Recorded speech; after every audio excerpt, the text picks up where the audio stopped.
نحمده ونصلي على رسوله الكريم أما بعد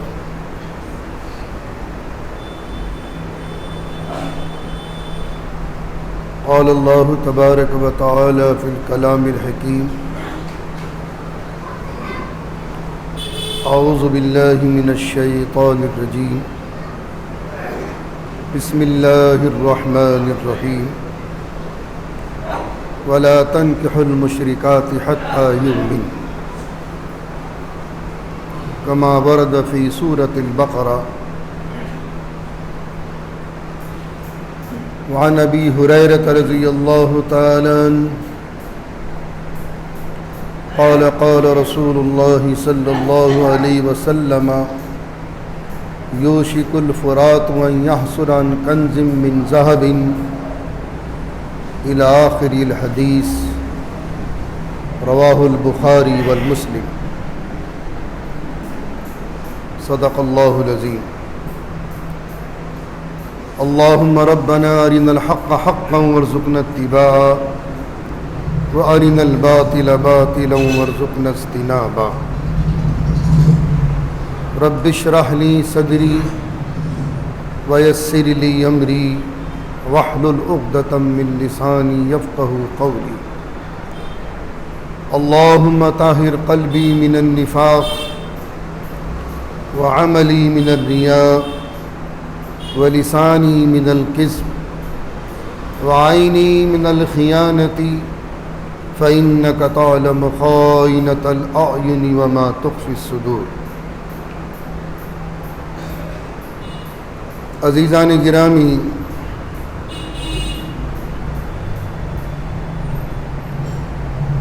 مسلم سماج کی بیٹیوں کی بے راہ روی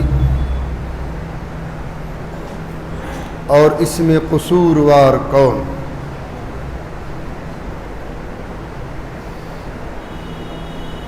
دوسرا ٹاپک ہے دنیا کب فنا ہوگی۔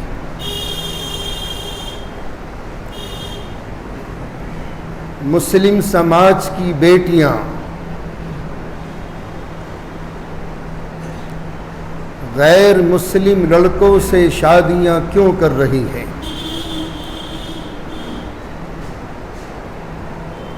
اور اس میں قصور کس کا ہے؟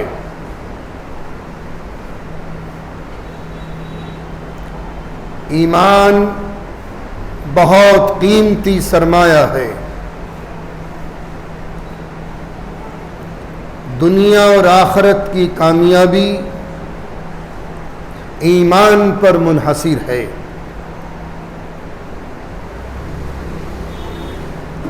جنت کا داخلہ ایمان پر موقوف ہے، اور جنت کی جو بقیہ نعمتیں ہیں وہ اعمال صالحہ پر موقوف ہیں۔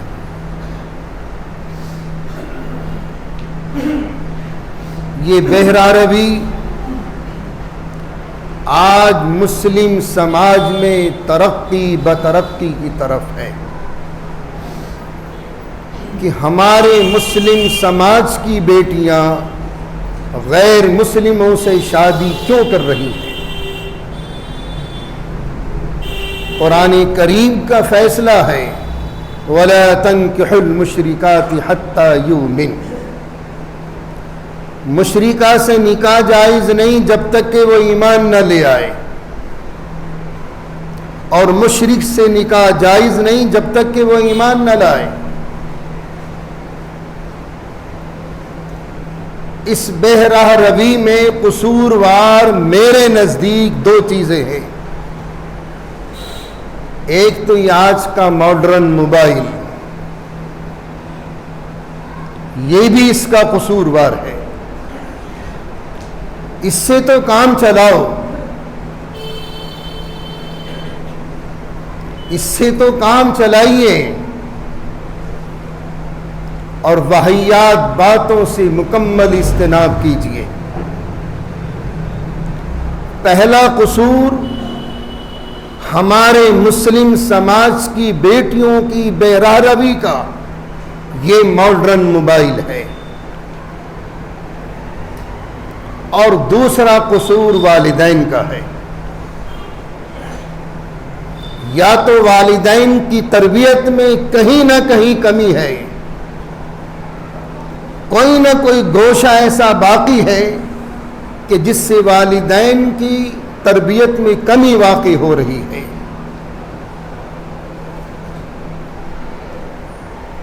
مسلم سماج کی بیٹیوں اور بیٹوں، اس بے راہ روی کی طرف مت چلو، اپنے ایمان کو بچا لے جاؤ۔ ایمان بہت قیمتی سرمایہ ہے، عمل ہو یا نہ ہو، ایمان کو بچا لیا تو انشاءاللہ دنیا میں بھی کامیابی ہے اور آخرت میں بھی کامیابی ملے گی۔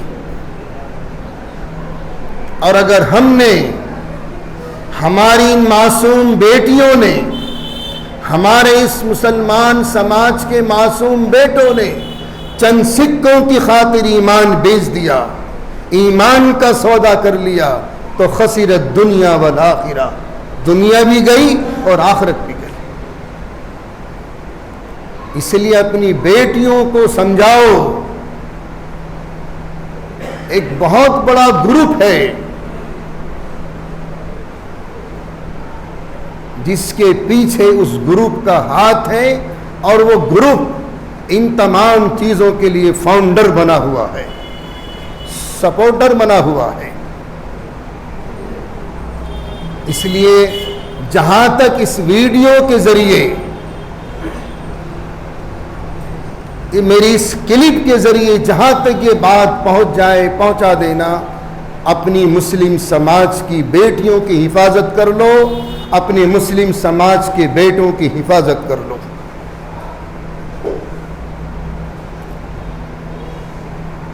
دنیا کب فنا ہوگی؟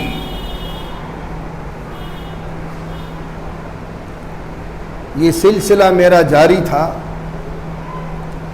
اور حضرت امام مہدی رضی اللہ تعالیٰ عنہ کے ظہور کی نشانیاں کیا تھیں،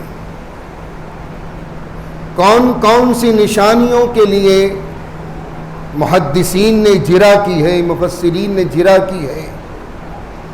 کچھ نشانیاں تو بالکل بے بنیاد تھیں، جن کی تفصیل گزشتہ جمعوں میں آپ حضرات کے سامنے آ چکی ہے۔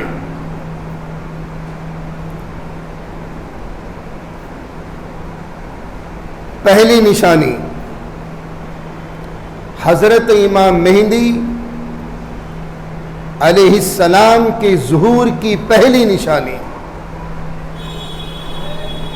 عراق، شام اور مصر پر اقتصادی پابندیاں عائد کر دی جائیں گی، ناکہ بندی۔ ماضی کی تاریخ شاہد ہے،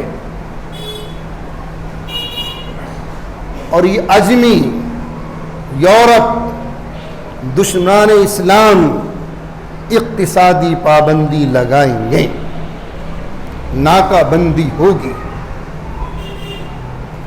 لیکن اس کا مزدہ بھی ذہن نشین فرماتے چلے۔ حضور پاک صلی اللہ علیہ وسلم کا ارشاد ہے کہ جب دشمنان اسلام عجمی یورپ ان تمام ممالک پر اقتصادی پابندی عائد کر دیں گے تو اسلام ابتدائی دور کے مرحلے میں چلا جائے گا۔ کیا مطلب ہے اس جملے کا؟ یعنی جس طریقے سے تعداد میں کم ہوتے ہوئے بھی اللہ کی سرزمین کو فاتحان اسلام فتح پر فتح کرتے چلے گئے، ان کے یہاں تعداد کی قلت اور کثرت یہ کوئی معنی نہیں تھا، ان کے یہاں ایمان اور یقین اتنا مضبوط تھا کہ اللہ کے بھروسے پر انہوں نے کشتیوں کو آگ لگا دی تھی، کشتیاں جلا دی ہم نے بھروسے پہ تیرے۔ تو اسلام اس وقت میں ابتدائی دور کے مرحلے میں ہوگا جیسا کہ اقلیت میں رہتے ہوئے فاتحان اسلام حضور پاک صلی اللہ علیہ وسلم کے پیروکار صحابہ فتح پر فتح کرتے چلے گئے. نہ وہ دشمن کی تعداد سے ڈرتے تھے، نہ ان کے ہتھیاروں سے ڈرتے تھے.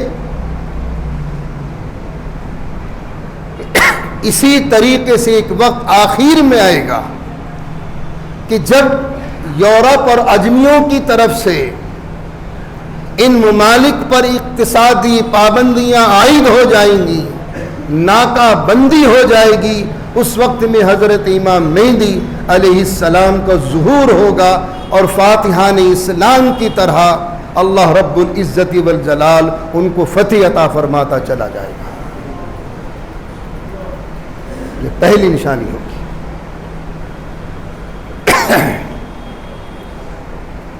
دوسری نشانی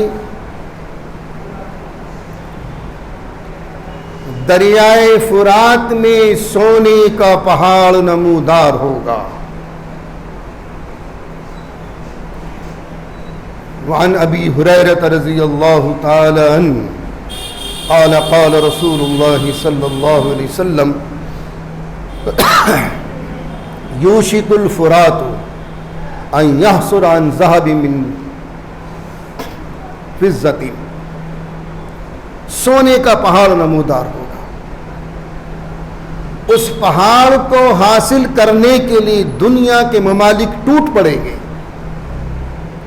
اپنی طاقت کے ساتھ، اپنی فوج کے ساتھ، اپنے جدید ہتھیاروں کے ساتھ ٹوٹ پڑیں گے. ہر 100 میں سے 99 کا قتل ہو جائے گا. ایک باقی رہے گا، وہ یہ تمنا کرے گا کاش یہ سونے کا پہاڑ میرے ہاتھ لگ جائے. یہ علامت ہے حضرت سیدنا امام مہدی رضی اللہ تعالیٰ عنہ کی ظہور کی. اور اس روایت کے راوی امام بخاری بھی ہیں اور امام مسلم علیہم الرحمہ بھی ہیں، اور اس حدیث کے جو راوی ہیں صحابہ کرام کی جماعت میں، محدثین کی جماعت میں اس شخص کا نام صف اول میں شمار ہوتا ہے، اور وہ سیدنا حضرت ابو ہریرہ رضی اللہ تعالی عنہ کی ذات بابرکت ہے.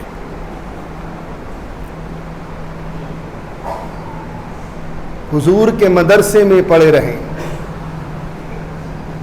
ایمان لانے کے بعد شب و روز بارگاہ رسالت میں، یا اصحاب صفہ کے چبوترہ جس کا نام وہ مدرسہ تھا بارگاہ رسالت کے دور کا، وہ مدرسہ تھا. شب و روز وہیں پڑے رہے، رات دن قرآن و حدیث کو سمجھتے رہے. اور محدثین صحابہ میں حضرت سیدنا ابو ہریرہ رضی اللہ تعالیٰ عنہ کی جو ذات بابرکت ہے وہ صف اول میں شمار ہوتی ہے. ایک اور گروپ پیدا ہو گیا ہماری قوم میں،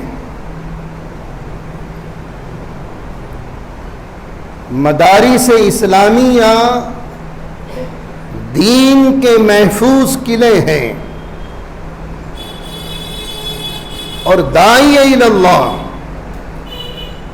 لفظ تبلیغ سے کسی مسلمان کو انحراف نہیں ہے. اختلاف تو بہت دور کی بات ہے. ایک ادنا سے کم تر مسلمان کو بھی لفظ تبلیغ سے کوئی شکایت نہیں، لیکن ایک گروپ ایسا پیدا ہو گیا کہ دین مدارس یہ دین کا کام نہیں کر رہے ہیں، یہ امامت دین کا کام نہیں، یہ مدارس دین کا کام نہیں، یہ قرآن و حدیث بخاری وغیرہ پڑھانا یہ دین کا کام نہیں. اس گروپ سے پوچھو دین کا اور کیا کام ہے، کون سا کام ہے دین کا. وہ گروپ جو اس عقیدے کو پھیلا رہا ہے وہ گمراہی کی طرف رواں دواں ہے.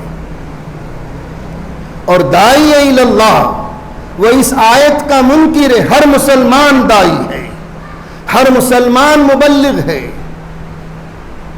دینی مدارس میں یہ بھی ایک دین کا اہم شعبے ہیں. امامت ہے وہ بھی دین کا اہم شعبہ ہے. فقہ ہے وہ بھی دین کا اہم شعبہ ہے. محدثین کا بھی دین کا اہم شعبہ ہے. مفسرین کا بھی دین کا اہم شعبہ ہے. افتاء کا بھی دین کا اہم شعبہ ہے. اگر یہ تمام شعبے ختم کر دیے جائیں تو تمہیں کوئی مسئلہ بتانے والا نہیں ملے گا. چراغ لے کے ڈھونڈو گے قیامت تک ہاتھ نہیں آئے گا. یہ دین اور اس کی دین کی تمام بنیادیں اگر محفوظ ہیں تو خدا کی قسم وہ دینی مدارس کے اندر محفوظ ہیں.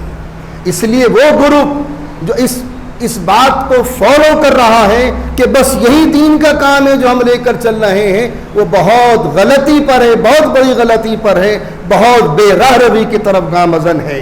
اگر ان تمام چیزوں کا انکار کر رہا ہے وہ گروپ تو قرآن کریم کا انکار، اس آیت کا انکار ہے. وَمَنْ أَحْسَنُ قَوْلًا مِّمَّنْ دَعَا إِلَى اللَّهِ. اور جو آیت قرآن کریم کا منکر ہوگا وہ اپنے ایمان کی خیر مناؤ. انشاءاللہ باقی تفصیل آئندہ جمعے کو آئے گی.